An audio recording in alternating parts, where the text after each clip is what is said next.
This video is for educational and entertainment purposes only. I am not a doctor, botanist, or magician. Do not touch, taste, or attempt to use any poisonous plant. Any resemblance to real-life incidents is purely coincidental. Thank you. Now enter with a clear mind and remember to stay safe. So today we meet a cucumber that doesn't just sit politely in your salad bowl. Oh no, this is the exploding cucumber, Ecballium elaterium, a plant that has made a career out of launching its seeds like a biological hand grenade. At first glance, it looks fairly innocent. Small, furry, cucumber-like fruits. But when ripe, the pressure inside builds until pop. The fruit detaches and fires a jet of slimy, toxic seeds at up to 12 meters per second.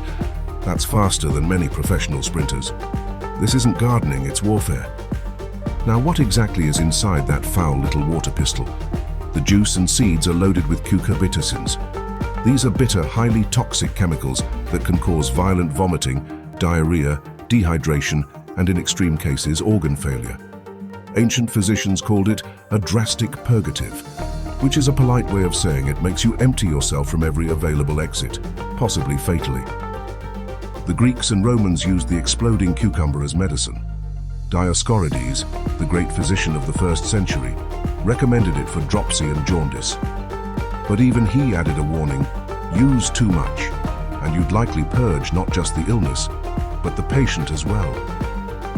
In folklore, this little cucumber earned a reputation for expelling more than bodily fluids. Some believed it could drive out evil spirits or cleanse curses. Imagine that, exorcism by projectile salad vegetable. Even criminals and tricksters found it useful.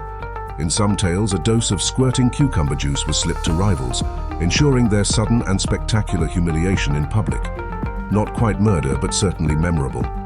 Today, it remains a curiosity more than a cure. It's grown in parts of the Mediterranean, where locals know better than to eat it. Botanists study it as one of nature's most extreme seed dispersal mechanisms. And the rest of us? We just stand back and laugh nervously as a cucumber explodes across the garden path. So next time you chop up a cucumber for your sandwich, be thankful it isn't this one. Otherwise, lunch would end with you ducking for cover and spending the evening regretting your life choices on the loo. If you've enjoyed meeting this toxic little trickster, make sure to like, subscribe, and share. There's a whole world of poisonous plants out there, and I'll guide you through every dark, dangerous, and occasionally hilarious corner.